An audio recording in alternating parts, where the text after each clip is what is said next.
Chapter 5. Discord. Xander took in an excited breath as he stepped through Mercy's light portal. The air suddenly became sharp and chilly as the dry landscape morphed into a high mountain peak. His hiking boots crunched into the snow beneath him. Apollo stared up at the vastness of the misty sky and down at the minuscule buildings of the human world below. Mount Olympus commanded great respect, to the point where in the time of ancient Greece, the Greeks believed that no one should look upon the peak of Olympus, for the divine space of the gods was meant only for their eyes. Xander, on the other hand, was a very rare exception. The true peak of Mount Olympus loomed above their heads.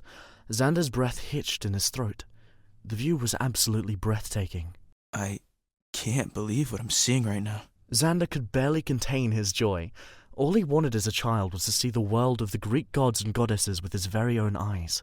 To see it finally, for real, was extraordinary. They climbed, with Xander holding his arms in front of his face to shield from the battering winds and snow. Mercy and Apollo had no such issues, as they were, after all, divine beings themselves. They waited beneath silver arches for Xander to hobble his way to them. He clasped his knees with his hands, taking in deep breaths of air. Now I know why humans don't climb up here. Don't worry. Once you step through here, you'll be in paradise. Mercy ushered Xander forwards, and the moment he crossed beneath the silver archway, the scenery changed dramatically. All around him were beautiful fountains, ornate pathways, white marble palaces with Roman columns, and stories of gods and goddesses were carved upon the flat surfaces of low, triangular roofs. This was called a roof pediment. They told narrative myths through imagery. The sky was clear, and the clouds rotated in a fluffy, white circle around the perimeter of Olympus, far above Xander's head. It was warm, the perfect, most satisfying temperature. Not too hot, not too cold. The palaces were stationed atop floating islands, some atop ascending flights of marble stairs. Green grass rustled in waves across rolling hills in the far distance, where horses grazed and galloped beside what Xander assumed was Poseidon's palace. Is that where Zeus lives? Xander asked, pointing to the largest and most grand palace. It stood taller and more ornate than the rest, and resembled a courthouse. Clouds floated by as they climbed a steep and sparkling flight of white steps, headed towards the grand palace. Xander squinted as he tried to make out the face of a woman standing at the top of the long flight of stairs. She waved, and he waved back, nervously. Aphrodite, so nice to see you. Apollo yelled, leaping in the air, tired of climbing the steps, and landing right next to the lovely woman. Father has been waiting. She watched Xander, out of breath, climbing the 1,000 steps to Zeus's palace. Wow. Really wish I could just jump up those stairs, like you, Apollo. Well, hello there, and you must be Xander, yes? Xander looked at the goddess of love, out of breath but with admiration and respect, which she found to be a breath of fresh air. Mercy and Athena ascended the final step, with Mercy greeting her friend with a warm smile. Aphrodite, I wasn't expecting you to be here. Oh, you know me and gossip. I overheard your conversation with Zeus, and needless to say, I was anxious to meet this human. Anxious to meet me? But why? I'm just an archaeologist who happened to make a terrible life choice, and now I'm husbandless and sad. That is precisely why I wanted to meet you. I was there when Mercy and Wrath made the bet for your life, and I am on Mercy's side. I asked a favor of someone who might be able to give you some comfort after the loss of Snake Avarice. What do you have up your sleeve, Aphrodite? You'll see. I really think it'll help this poor man. Well, isn't this a surprise? Xander turned around. Staring there was a tall, muscular man with skin the color of gold. He was handsome, with a sculpted jawline and ocean blue eyes. He wore a white robe that draped over his left shoulder, and around his waist was a golden, ornate belt. Atop his head sat a crown adorned with a wing on the left and the right sides, pointed behind Hermes. In his left hand he held a staff, which Xander knew to be Caduceus, the staff which Wrath stole, resulting in his hideous transformation. What a lucky man, getting the chance to walk amongst the gods here on Olympus. You must feel pretty special. If you knew what I had to do to get here, you wouldn't be calling me special. Oh, cheer up. Me and Aphrodite are here to give you some peace of mind. If you need a good drink, I've got you. A little prank here and there to lighten the mood, I've got you. What's the use in feeling sad all the time, man? I lost my husband. We can find you a new one.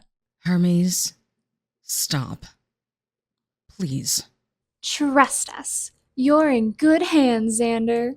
Arguably, the best hands. All right, Mercy. You guys go talk to the man in charge.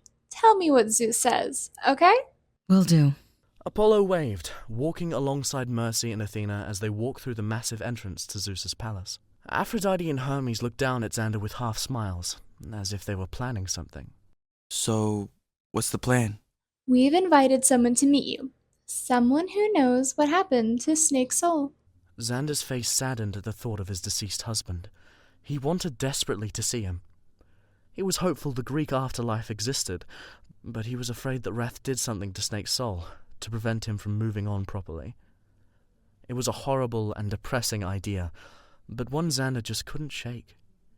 He swore he could hear ticking in the wind and the sound of Wrath's demonic laugh bellowing from the void. He felt a soft hand rest on his shoulder, and he sighed, looking up at Aphrodite with helpless eyes. Do I want to know what happened? Trust us, Xander. Oh, we really just want to help. Your situation is, honestly, very strange and unique. Everyone is talking about it, and the release of Wrath upon the world. It's caused quite the commotion here on Olympus. Although no one will admit it, they fear the power of Wrath. But more specifically, the power Wrath could release himself, if you know what I mean. The Titans? Like Kronos? Ooh, that is a terrifying guess. I wouldn't mention that name to the others here, Xander. It's kind of taboo around these parts. I wonder why. What's... Xander stated, but his question was answered when an ornate, black chariot burst into the sky, pulled by black horses. The chariot circled and descended, landing a few feet away. A black chariot? Wait. Xander's eyes went wide as he realized who was stepping out, draped in a dark, blue cloak. Hades? Hades was a tall, thin, and pale man, around the human age of 67. His blue cloak draped around his shoulders and clasped in the center, covering his body. He had a sharp, black beard and slicked back hair in a short, high ponytail. His eyes were hazel brown and soft. Around his neck hung a golden chain with a mandala-patterned locket at the end. He spun a glossy, black, two-pronged pitchfork in his right hand as he walked towards Xander, Hermes, and Aphrodite. Greetings, Uncle. Hello, Aphrodite, Hermes, and of course, the human himself. It's a pleasure, Xander Grail. Come now. I thought you'd be used to meeting divine beings by this point. That's just a joke. I can understand your loss of words when meeting the ruler of the underworld. Xander couldn't form words, so Hades just shook his hand, laughing. He patted Xander on the shoulder and breathed in the fresh air of Olympus. He put his hands on his hips and scoffed at the palace of Zeus. I'm the eldest son. I should have gotten to rule Olympus, but no, I got the sucky underworld. Well, I guess it isn't all bad with my lovely Persephone around. Anyway, Aphrodite asked a favor, and I shall fulfill it. He swung his pitchfork and brought it down on the stone pathway beneath their feet. Green smoke swirled and rose from the rock. He listened to the voices coming through and kept saying, Nope, not you. Definitely not. until he smiled at finding whatever it was he needed. Ah, there you are. Apologies for disturbing your peaceful times in the meadows of Asphodel. The smoke began collecting and formed into a single mass, a person. As Xander watched, tears began trickling down his cheeks. It was Snake Avarice. Hades opened his eyes again and ushered Hermes and Aphrodite away. Let's give them some space. Xander was left alone with the spirit of his husband. He didn't know what to say or what to do. Xander, it's good to see you. Where are you right now? Oh, just Olympus. A lot of stuff has happened since you died. I get eaten alive by maggots, and my soul gets temporarily sent to Wrath's Shadow Realm. And you get to hang out with Hermes, Hades, and Aphrodite? That doesn't seem fair. I miss you so much, Snake. Mercy promised she would reunite us after we defeat Wrath. I could come stay with you in the meadows of Asphodel. Not yet, Xander. We mortals are only given one life. I don't want to see you waste it for me. I'm doing this for you. I'm risking my life to have Mercy end it because I can't imagine living without you by my side. I'd rather you defeated Wrath and lived. You can experience all the joys of life. I can't. And when it is your time, you can tell me the stories I missed out on. The stories you lived to tell me. If that's what you want, that's what I'll do. Xander wrapped his arms around Snake and pulled him close. Snake leaned in and kissed his husband gently, but it didn't feel right. It didn't feel real. It was as if Xander was embracing a memory. I can't wait to hear your stories. I'm sorry, darling, but I can't remain here much longer. It's okay. I just want you to know that I love you, Snake, and someday we will truly be reunited. I'll be waiting patiently.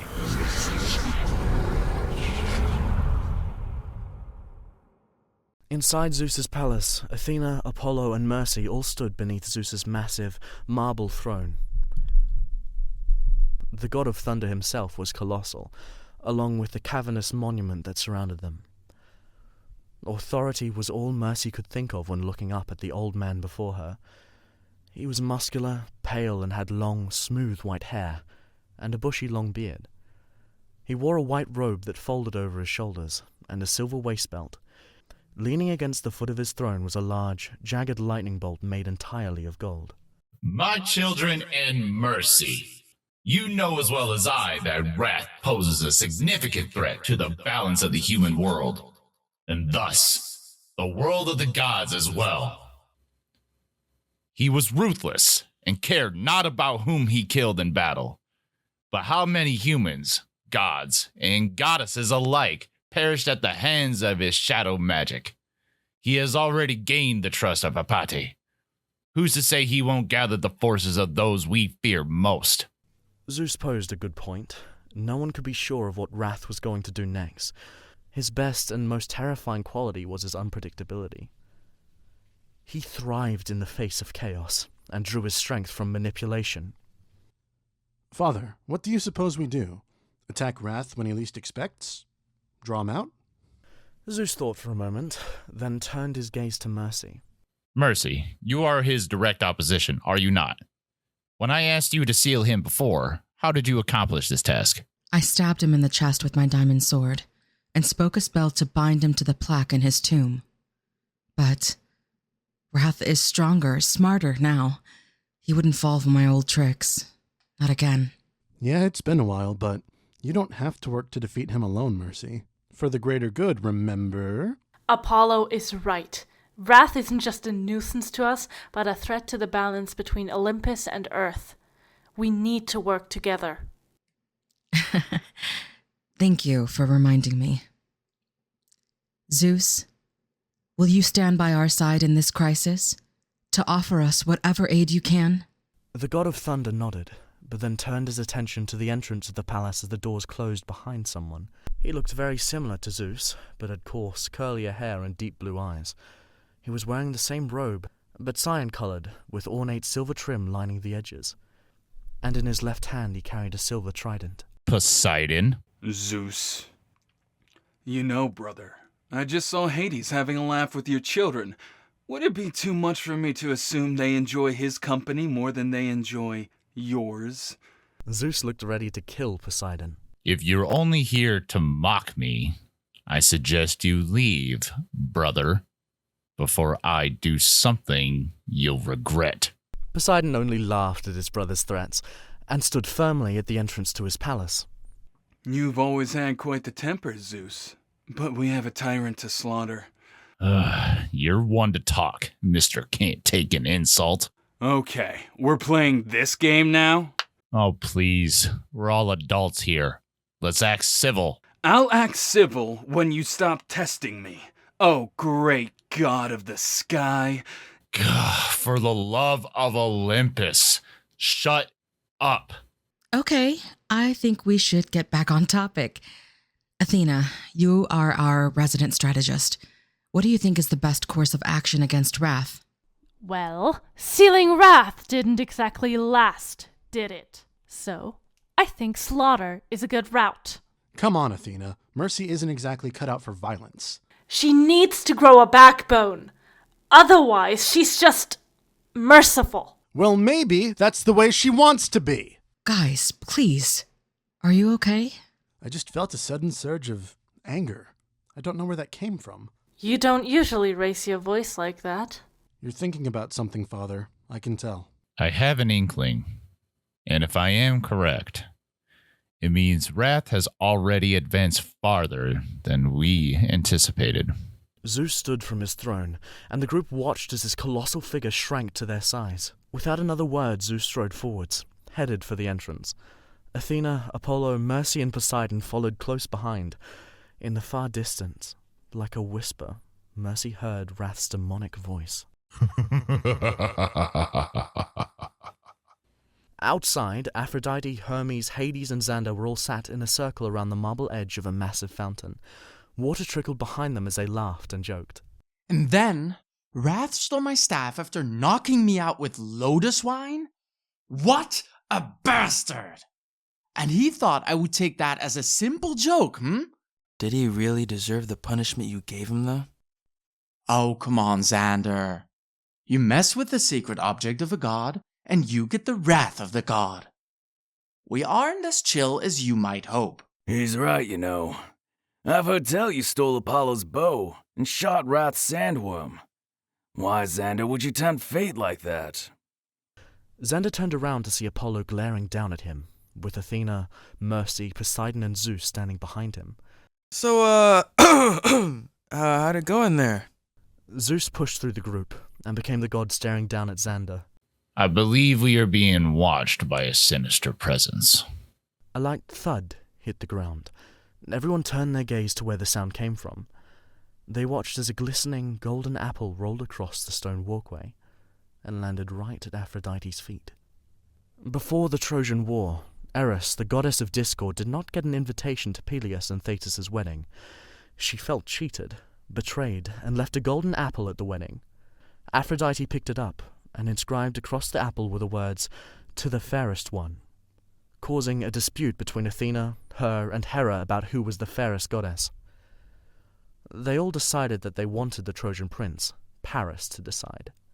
Aphrodite offered him the love of the most beautiful woman in the world, a Spartan named Helen, the wife of Menelaus. Paris took her away to Troy, sparking the invasion of the Greeks, wanting Helen's return. This was the event that started the Trojan War. Of course the golden apple has to praise you, O fairest one. Aphrodite stood, facing Athena with a bitter expression. It's not my fault I'm prettier than you, goddess of warfare. Athena gripped her spear handle and clicked her tongue. Well, maybe if I slash you across the face, you won't be the fairest goddess anymore. About time someone else got the title, don't you think? Her tone was dark and venomous, completely lacking composure, which was unlike her. Aphrodite backed up as the goddess of war slinked towards her, like a hunting tiger. Hades' hazel eyes sparked with rage. He stood to face his younger brothers. The sky began turning dark, and thunder roared. Rain poured down on Olympus as Zeus, Poseidon, and Hades began arguing intensely about who should have gotten control over Olympus. Mercy approached Athena and Aphrodite, who were taking physical punches and pulling at each other's hair. This is barbaric. You're gods and goddesses, for crying out loud. Act like it. Don't you see the bigger issue? Why the golden apple is here? Athena growled and shoved her back. Are you not angry?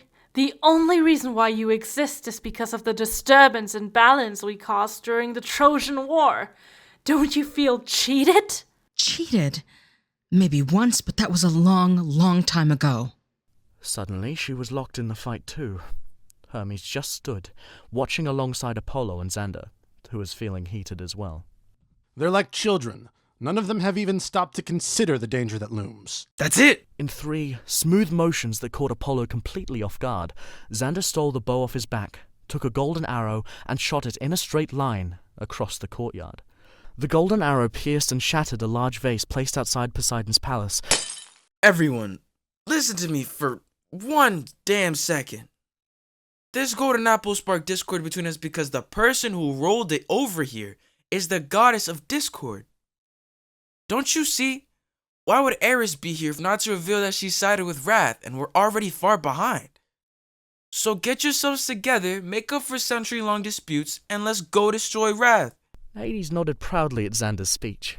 Athena and Aphrodite looked embarrassed at their actions, and Zeus and Poseidon gave one another passive-aggressive glances. Mercy clapped lightly, with a smile on her face. Xander felt the bow being ripped from his palm, and suddenly he was lifted off the ground, staring into the angry, glowing eyes of Apollo. In a harsh and dark voice he said, with gritted teeth, Steal my bow again, and I will smite you, Xander. Seeing as you clearly have a need for stealing mine, I'll give you a bow of your own. Not out of praise of your skills, but out of mercy for you, as I do not wish terrible things upon you. Yet. You'd best watch your back, human. Hermes snorted at the scene. Ha! What did I say, Xander? What did I say, Apollo dropped the archaeologist to the stone pathway, raised his hands, and handed him a curved silver bow and a quiver filled with silver arrows. This is a special quiver, Xander. It generates an endless amount of arrows. So you never have a reason to take my divine bow again. Do you understand me? Yep, I understand you perfectly. Good. Now let's go kill a god. Mercy stepped forward, and in a bright flash of light, a giant portal opened. On the other side was a desolate landscape of obsidian. Lava smoked from rocky pools, and the sounds of screams and roaring could be heard in the misty distance.